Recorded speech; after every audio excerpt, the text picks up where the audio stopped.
Your Steve Jones Show podcast is loading now. The Steve Jones Show podcast is sponsored by Sunbury Motors, North 4th Street in Sunbury, and Sunbury Motors Kia, routes 11 and 15 in Hummel's Wharf.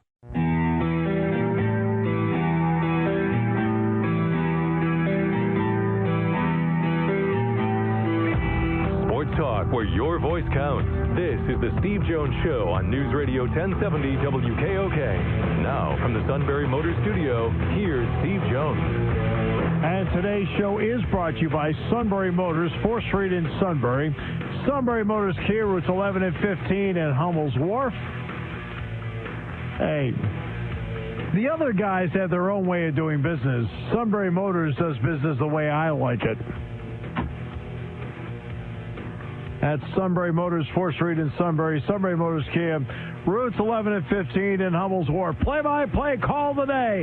Taylor Parsons, a big three-pointer to win it for Ball State over Notre Dame. 10 seconds left. Parsons calling off the dogs. He wants the ISO. Gets a screen from Moses. 3 on the shot. He shoots. He scores! What a shot by Taylor Parsons! With 1.7 remaining. And Ball State beat Notre Dame last night 80-77. That's our play-by-play call of the day. Andrew Callahan, 24/7 Sports. It is always great to hear him on the other end. Andrew, welcome. Hey, good to hear your voice, Steve. All right, Andrew, let's start with, first of all, the Saquon Barkley situation. Not going to the Heisman, but he's up for several other awards, and he won the Horning Award, obviously, today. What are your thoughts on all of it? I thought the Heisman voters made the right choice. I mean, you look at Barkley's performance, obviously an outstanding season, but the award is to be taken in the context of the greater landscape of college football. When you look at what Baker Mayfield did, obviously Lamar Jackson won it a year ago. He was even better this season. Just the numbers really in the middle of the second half of the season fell off that Heisman pace. It was obvious and it was mentioned in the media. I think when you look at not only the Horn Dog, but like the Maxwell Award, I think Barkley could have a great shot at. Typically, I don't see as a runner-up to the Heisman, but also given to the best player in the country. For me, that's an award he should take home. Yeah, and that will be announced on Thursday night. I feel the same way. I've said for weeks now I think he's going to get the Maxwell Award. We'll find out. Now, I don't have a vote for it, but just my personal opinion, and I might be a tad biased, but I like what I see when I watch him play. Now, as for the bowl matchup with Washington, you do a lot of tape breakdown and so forth. Andrew, what are your thoughts on this matchup? I think this is a fantastic matchup. I mean, I think we're going to get an outstanding game. And, I've really only done surface research on Washington and haven't dove into the tape too much. But, I also like to really scan those metrics. And when I look at Washington, what stands out offensively is just how ruthlessly efficient they are. I mean, they're moving the chains. They're on schedule nonstop. That stems from great balance. With Jake Browning, the quarterback, who's junior, of course, led them to the playoff a year ago. And then Myles Gaskin in the backfield has been outstanding. Dante Pettis out wide, another strong receiver. He also happens to be the NCAA's all-time leader in punt returns for touchdowns. So, yeah, he has 9. 9. Yeah, with 9. And defensively, you got a top 10 pick in Vita Vea, who's another nose tackle, and a really strong defensive front. I mean, they'll play primarily, they're like a base nickel team, but you kind of see them going out at some different fronts. And, it's just a very well-coached team you'd expect from Chris Peterson. And I think it's going to be a difficult matchup for Penn State, with that offensive balance and then that defensive front led by Vea, because we all know what USC did a year ago with a strong nose tackle against that running game late. The one area, though, is that Penn State will be facing its third consecutive 3-4 defense. As at least, so in terms of pattern, they've at least seen it the last 2 weeks of the season. Sure, yeah, and it always comes down to personnel. Rutgers did things a little bit differently than Nebraska did, right? And then of course with Maryland was its own scheme. So I think there's a little bit of help there because Penn State's going to run what it's going to run. The whole system is predicated on a few concepts that they have variations of or rules that adjust for whatever front that they're seeing. So I think they'll be more accustomed to that. The other flip side, of course, is that Washington has seen how they'll adjust to those odd fronts. So for them, they might be able to take advantage of a couple things, but both teams are going to have weeks to prepare for. So I think they're going to have, contingencies upon contingencies to see whatever comes on December 30th. The early signing period is coming up, and already a couple of players have decided they're not going to come back for Penn State. What are your thoughts on that? I think it's to be expected that when you look at the class, not only coming in at the top 5 class, even with a couple of defections that we've had as of late, but the talent that's on the roster, Alex Barbier, that's an interesting situation because, of course, he's a scholarship kid, and then they're bringing in Jake Pinniger, another scholarship kicker within this class, a couple other walk-ons who've competed well on the roster. Andre Robinson, to me, was not anything I expected, but overall, it's not surprising. You look at the way they used him in the second half of the season, Steve, he only had 7 offensive snaps. And that was after 41 in their first 6 games, and 6 of those 7 were kneel downs. So Miles Sanders was getting every single carry that Saquon Barkley was not. That was a clear effort on the staff's part to say, hey, we see him as the future. We want to get him prepared.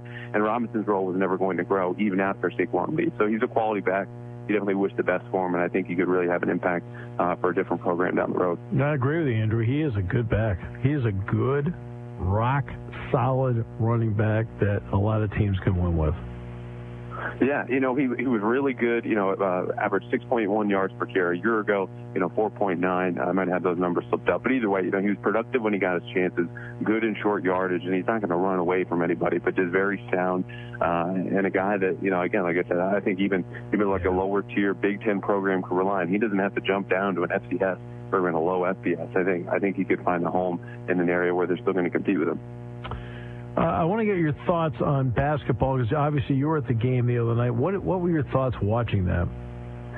They just, it was almost brought me back to NC State, which is difficult to compare because, of course, Wisconsin was at home, NC State's on the road, and Wisconsin was their 3rd game in 6 days. But you saw that same stretch, Steve, where they're just, you don't want to say sleepwalking, but, perhaps just kind of whatever step above that is, that's what they were doing for a large part of that game. And there wasn't, a tremendous amount of urgency, which they're, of course, trying. They missed some layups, and Tony Carr had an awful shooting night. But Mike Watkins was really the only player on his A or even A-minus game. And this is a team that's not deep enough right now where you can afford to have Lamar Stevens go out there and only have 4 points. Tony Carr have to really fight through those struggles to make an impact late. He made a tremendous amount of plays, but there's no way that they should have been down 17 with just under 10 minutes to go against that version of a Wisconsin team. I mean, they're favored by 5.5. So I think it's just they've got to find that consistency, and it's got to start with their best players, of course, Carr, Stevens, Watkins, and they're going to need some from their bench. They've only had 1 combined point off that bench in the last 2 games, and none of that formula from the other night is going to be able to sustain them down the road. Did they look like a team that had played 10 games in 25 days? And because obviously this is something they're not going to admit, but did they look like it?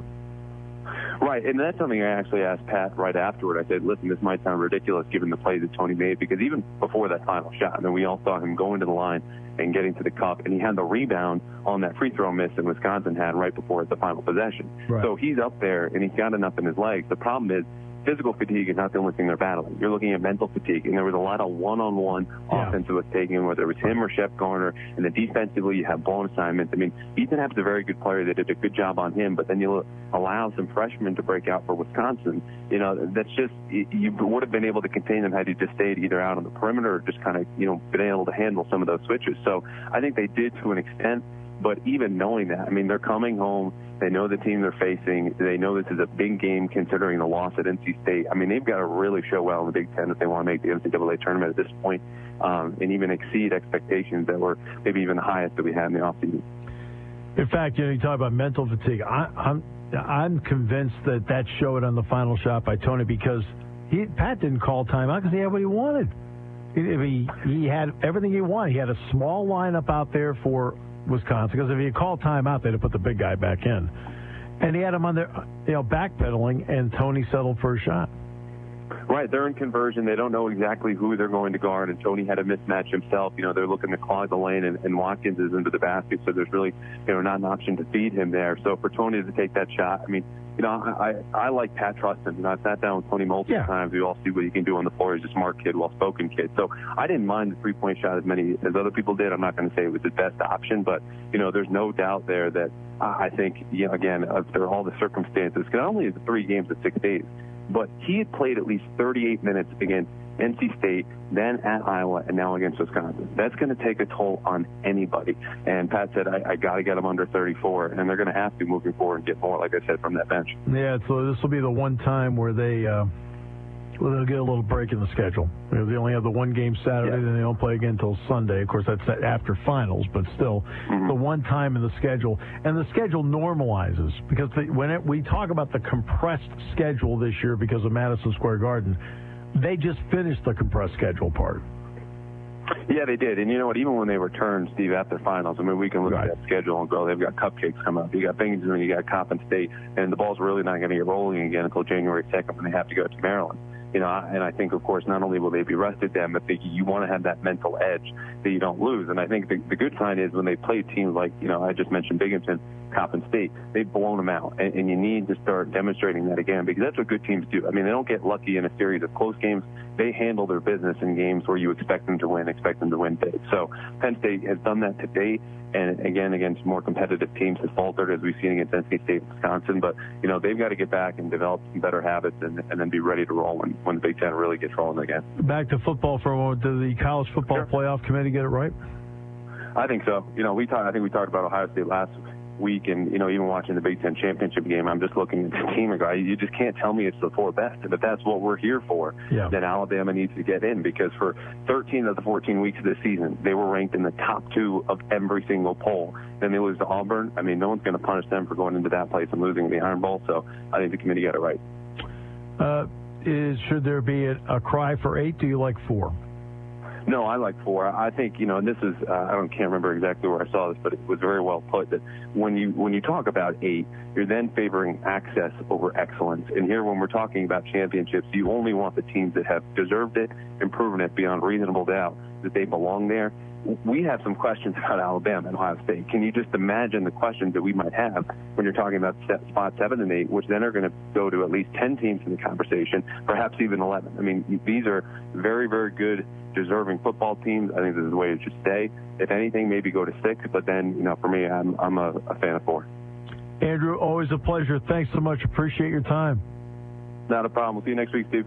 Andrew Callahan, 24/7 Sports. Back with more in a moment on News Radio 1070 WKOK. Brought to you by our good friends at Sunbury Motors.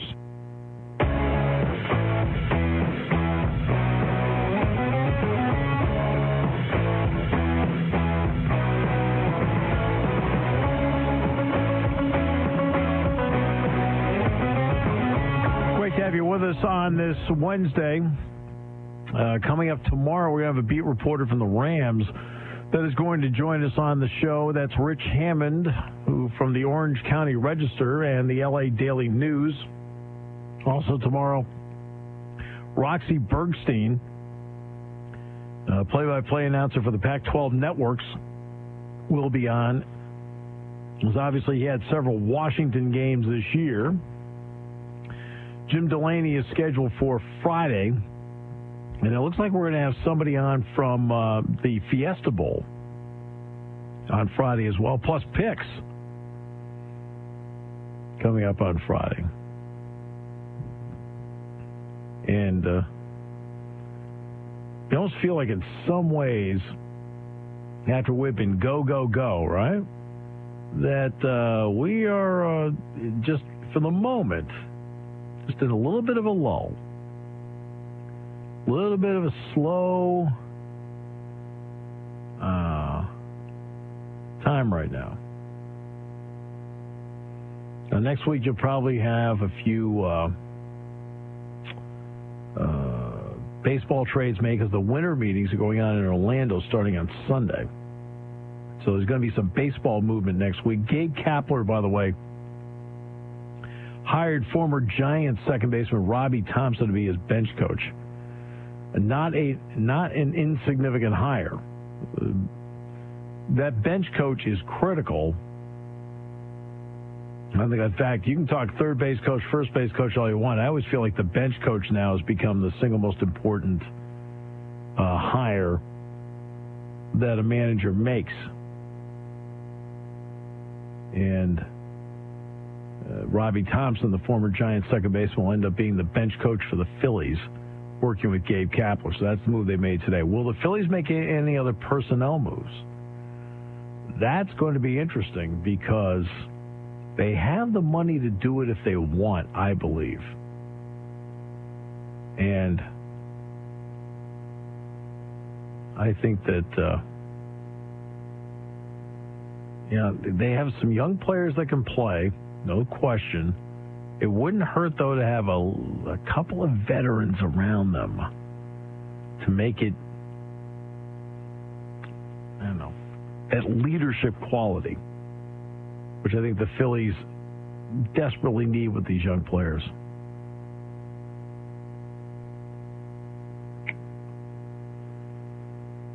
College basketball, let's see. Grambling beat Georgia Tech the other night. Ball State beat Notre Dame. It's that time of the year we're going to get a couple of those. Now, for Penn State, they can't afford it. They can't afford the next 5 games to lose any one of these games. They have to have a 5-game winning streak going into Maryland. They need to win all 5. They're all 5 your favorite, all 5 you're supposed to win. Well, you have to go out and you have to win them. Great to get our Dave Pash, Bill Walton fix last night. Had a chance to catch Arizona, Texas A&M. Really wanted to watch that just to dial in, just to see, with Penn State having them on the schedule a few weeks ago when they played them in Brooklyn. Arizona beat them. Yeah. Boy, A&M is a fast team. Oh, yeah. No, they are fast. Remember, Arizona's ranked as high as number 2 at one point. But, of course, Walton has to be Walton last night. He looks at Dave Pash, and he says to him, he says, you hate my grandchildren. I think he said that a minimum of 3 times. And it's like, Dave, he's like, man, it's like we're in February form here. He says, not only do you hate my grandchildren, you also don't believe in evolution. Right? And Pash is just standing there looking at him like, the heck are you talking about? He was racking all these lines up over the summer and just unloaded the cupboard. You hate my grandchildren. And not only that, you also don't believe in evolution. A few weeks back, I mentioned about Dick Enberg debuting a brand new podcast, and his first guest was Vin Scully. A few weeks later, he had Bill Walton on the show. That was really good too. Well, Dick announced Walton's games on TV. Yeah, they got into the. I'm trying to remember if it was 1973. There was a scheduled trip to China that Walton skipped because he was protesting at the time. Oh, okay. UCLA won by 50. What?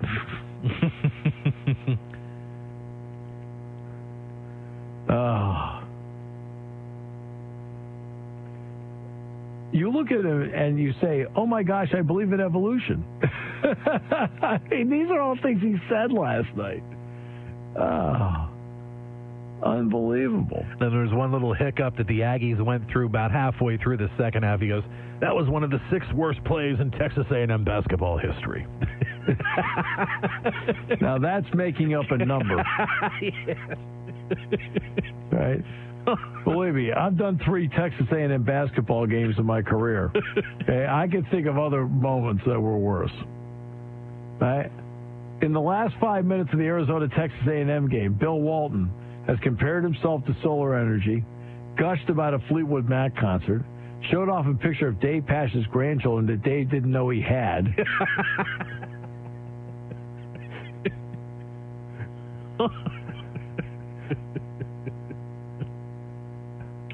Danny Ainge was in the crowd last night. He's the best general manager currently at the National Basketball Association. And Pash, without hesitation, goes, hello, what about the GM for the Golden State Warriors? Then he wanted to get Bill's comments on the whole, the Lonzo Ball, the Ball family situation. And that was the longest pause I think I've ever heard Bill Walton do on a broadcast on TV. It was probably pushing at least 5 seconds. He goes, I'm not touching that with a 20-foot pole. Oh my goodness. Oh my gosh, I believe in evolution. But no, a topic that made Bill Walton speechless. LeVar Ball. Man, oh man, oh man.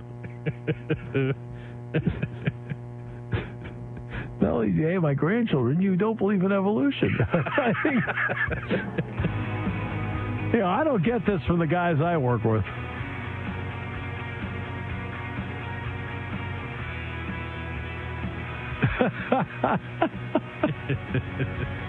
I like Grateful Dead music, but boy, I've never been to a Grateful Dead concert, so I'm not the aficionado like Bill is.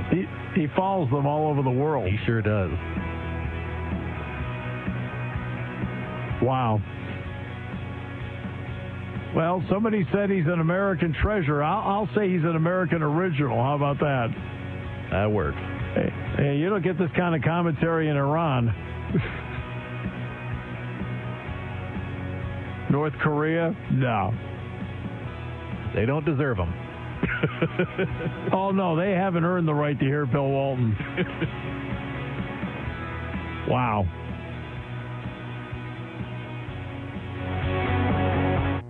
Tavern is where you want to celebrate this holiday season. Whatever feel you're looking for, Penn's Tavern along the Susquehanna River can accommodate your needs. Mountain stone walls and wood floors can be found in the original dining area, giving you that old world charm. Continue back to the newly renovated River Room with 12 PA microbrews on tap. Grab a burger and sit back and relax in this cozy pub area. Penn's Tavern has the best gift certificate offer for the holidays. Buy 5 gift certificates of the same denomination and receive a 6th one free. Penn's Tavern, a piece of heaven on Route 147, 5 miles south of Sunbury.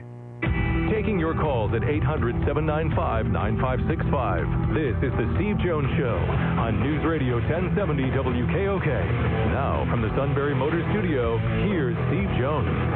Sunbury Motors, 4th Street in Sunbury. Sunbury Motors Kia, routes 11 and 15 in Hummel's Wharf. Arkansas has hired Chad Morris to be their head coach, so he leaves SMU to take that job. Willie Taggart starts his dream job at Florida State. Ole Miss is telling other schools, and Michigan in particular, don't tamper with their players. Tennessee still doesn't have a coach. And tomorrow, I expect Saquon Barkley to get some award tomorrow. Get the Horning Award today as the nation's best all-around offensive player.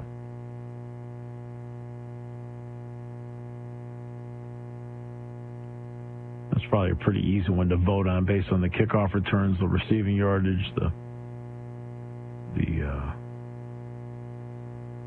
and of course the rushing yards from scrimmage. It's probably pretty easy to vote for him. I mean, the Horning Award I thought was an absolute lock. I think he'll win the Maxwell Award. We'll see about the Doak Walker Award. I think he should win it, but we'll see. And the Walter Camp Award is going to be interesting, although I think Baker Mayfield might win that. But the Maxwell Award is the one I'm really interested to see if he wins it or not. Emblematic of the nation's best player.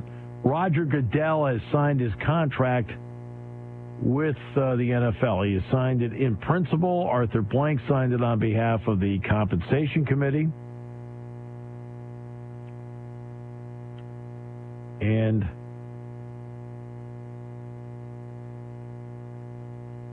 they say the deal is worth up to $200 million.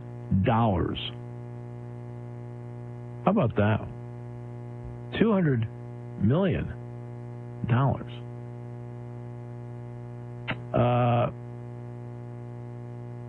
They think it's 5 years, $40 million a year. That's if the owners do approve all the bonuses and the incentives.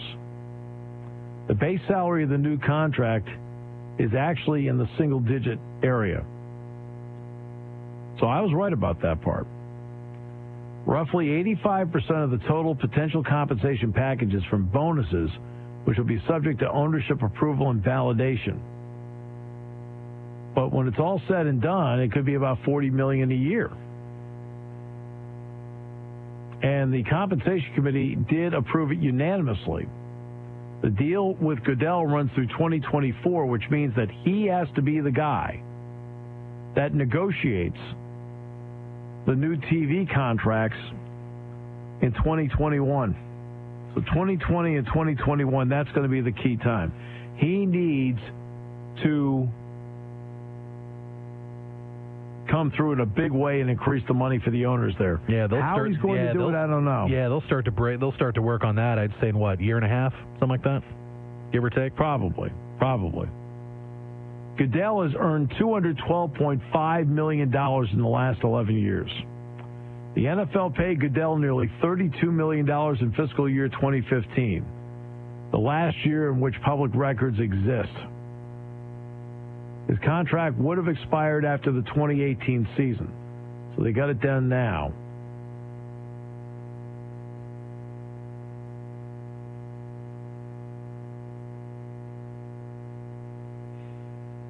So it's single-digit millions on base salary, bonuses get him to $40 million a year. So I thought the number was like $3.5 million base, but that means, of course, I had him in single digits.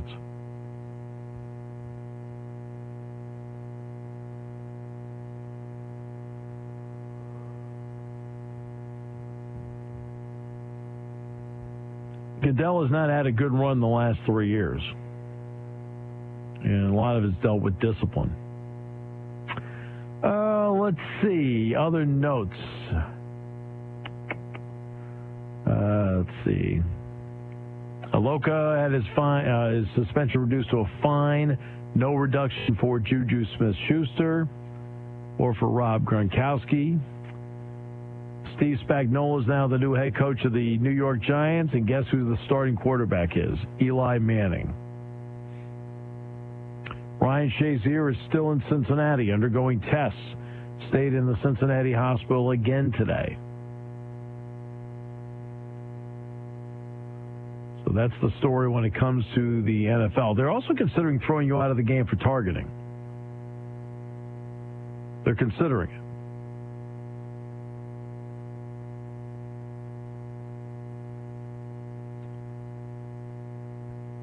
Derek Jeter says no decisions have been made yet on Giancarlo Stanton. The proposed site for the new A's ballpark fell through. They've had the darndest time there. Peralta Community College District and the chancellor there said, no, we don't want to do that.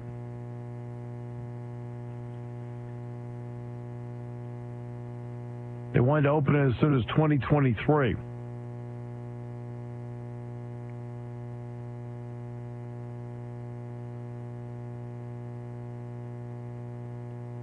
They said that the Peralta site was their last best chance to keep the franchise in Oakland.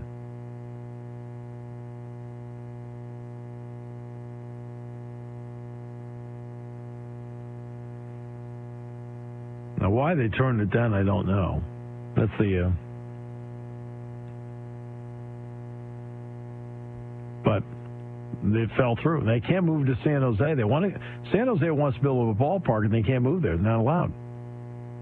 It's considered to be San Francisco Giants territory, and the Giants won't allow them to do it. Now, Oakland could be on the verge of losing everybody. Because remember, the Raiders are going to move to Las Vegas. I think people don't realize that Golden State is moving from Oakland to San Francisco, brand new arena there. That's coming up. And then there's the A's. So Oakland may be without a professional franchise in a couple of years here, unless they can figure out a way to keep the A's. Because the Raiders are going to Las Vegas, and the Warriors are going across the bay back to San Francisco.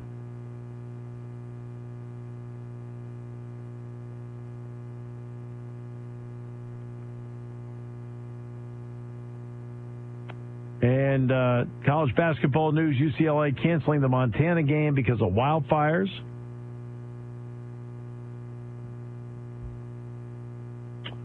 Mark Emmert says work to do after the FBI basketball probe. You got to give him credit. He's on top of it.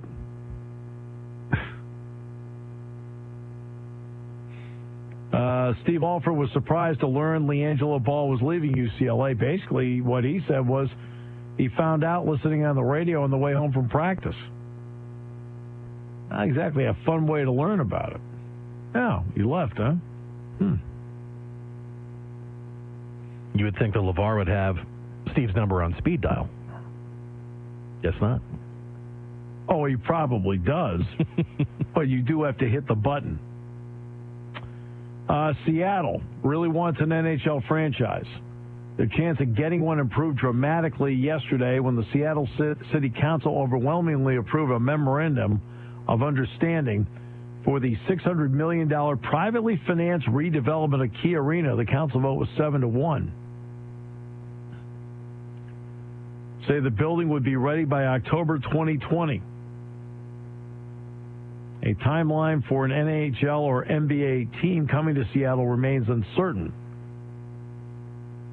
The old Sonics, of course, happen to be playing right now in Oklahoma City. So it'd have to be one or the other, right? I mean, are they completely giving up on basketball in Seattle?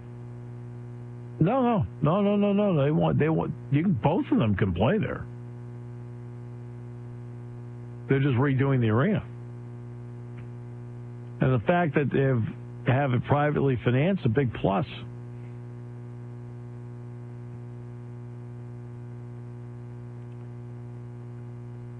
And then in the Harvey Weinstein lawsuit,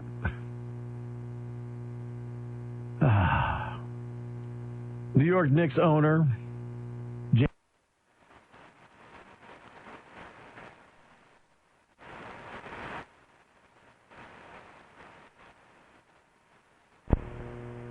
suit alleges that Dolan, where is it here? Among other Weinstein associates, knew of the movie producer's pattern and practice of predatory sexual conduct toward women because of their relationship with him.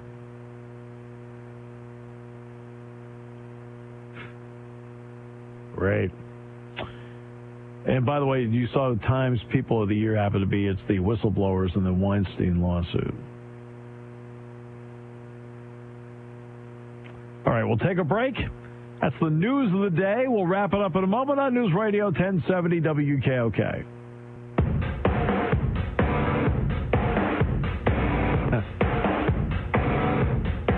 Welcome back. Great to have you with us.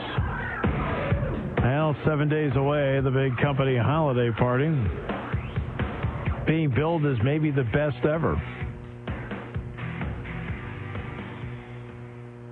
Why would that be, Sean? Wonder why. Yeah, it's sick, right? I'm fine. You sure? I mean, you got asked that earlier today. I was, yeah, about a couple hours ago, yes. I was concerned I was going to run to the restroom and check the mirror if I looked a little peaked, but no, I'm fine. Because it's really important that somebody be ready for the Towanda tournament this weekend. Right, long road trip. Yep. The Super Bowl of basketball. Wow. So, Penn State, Washington, Fiesta Bowl. I think we're gonna have a couple of reps from the Fiesta Bowl on Friday's show, along with Jim Delaney on Friday's show. Tomorrow, Roxy Bergstein is going to join us from the Pac-12 networks, who called several Washington games this year. Now, if you're wondering, why don't you get Bob Rondo on, the legendary voice of Washington football, 37 years? He did his last game with Washington State. He's not doing the bowl game. Congrats to him on a great career.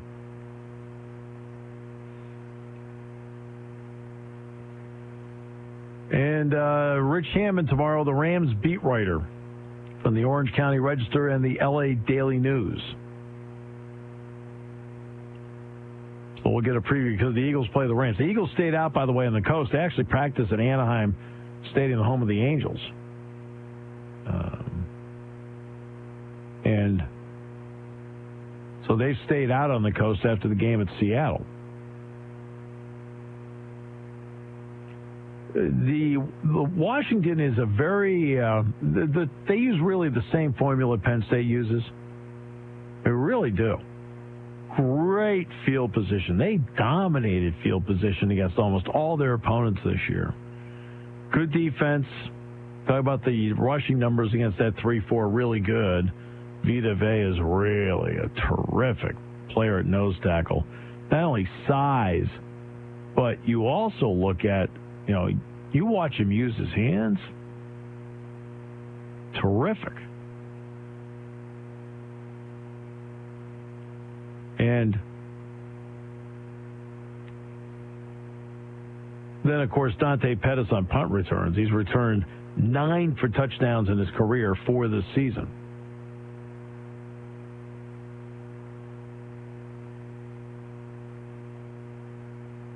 And Jake Browning, the quarterback, he is an interesting player in this game. In fact, I think he's the pivotal player in the game for Washington because he is the kind of player that when you look at him, you see a lot more than's really there. He is pretty careful with the football, 18 touchdowns, 5 interceptions. He's got a big play guy in Pettis. He doesn't have tight ends to throw to. He does not have tight ends to throw to. And that's a problem. Myles Gaskin's really good, the running back. And Coleman, the senior tailback, very good too. But that is, when you look at, he's the key guy. Where, to be honest with you, I think he makes some good plays, but he does not blow you away on tape. Just doesn't. Yeah, I was curious just how much he has improved compared to last year. I'm not sure if he has. Maybe in some small... I mean, the fact that maybe he makes fewer mistakes in terms of interceptions. Okay. I can buy that. So he's better there, so he's a little more careful with the football. But at times he kind of launches and shot puts it, and I don't know. I don't know. That's not...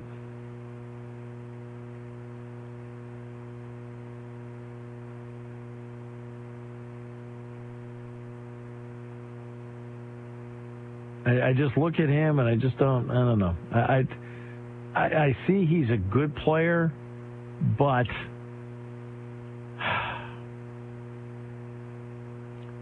he's not a great player. Last year, of course, he's being portrayed as a potential Heisman Trophy candidate. Okay, so when that happened last year, I decided, okay, I'm going to watch him in a game. And, of course, it's one of those Pac-12 late-night games. And I'm like, okay, all right, he's good, but did he give you that feeling he was great? No.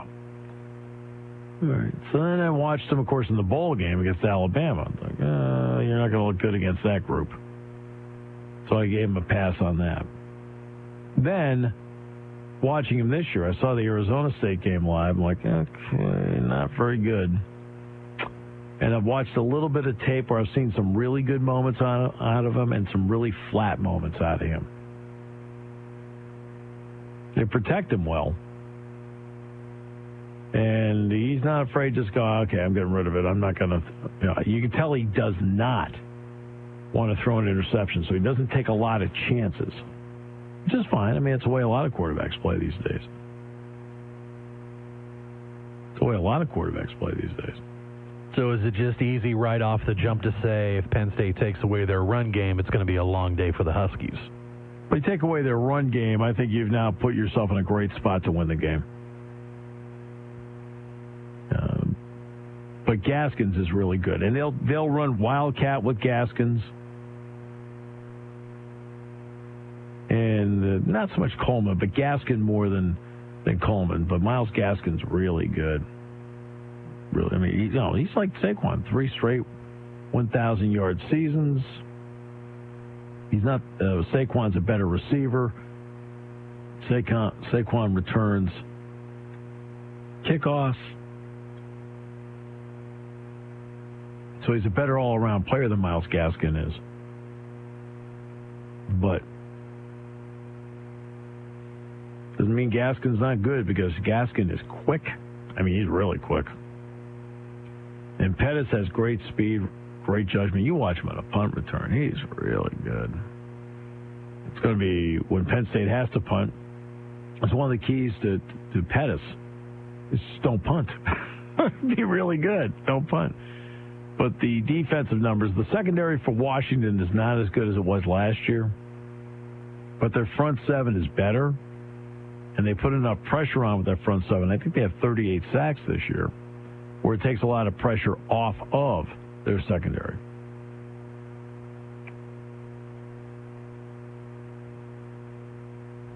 I just think it's a great matchup. I think the two teams match up really, really well.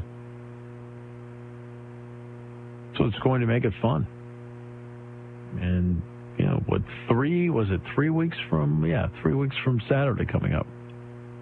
Not bad. And yes, I remember the last time the two played against each other. It was the 83 Aloha Bowl. And I remember I was not allowed to go out there as the third member of the team to do it. In fact, because it was in Hawaii, each radio network was allowed to send one announcer. So naturally, we sent Gil Santos, and they sent Bob Rondo. And they split between the two in the first half, second half. I was sent to Hartford to do basketball at the Hartford Civic Center. As you know, the Civic Center roof, the original building, fell in. So they rebuilt it. Okay. So I'm in there the day after Penn State wins the Aloha Bowl over Washington 13-10. And I'm doing the pregame shows. They're getting ready to play Arizona State, and the roof is leaking. I'm like, oh, you got to be kidding me. I drove by this place when it was all twisted steel. This isn't good. Then I remember Dwight Gibson had his pocket picked at midcourt when it was a 1-point game. And Arizona State won 53-50.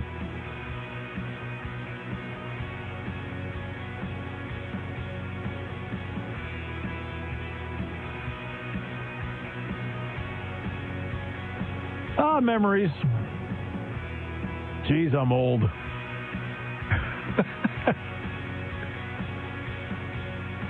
Hey, what do you say you and I go to Towanda Saturday and pretend like we're coughing? There you go. Stand right behind his shoulders. You okay? No, we're good. How's your game? It's the Chief. You're listening to News Radio 1070 WKOK Sunbury. You can hear us anywhere in the world with the Sunbury Broadcasting Corporation app.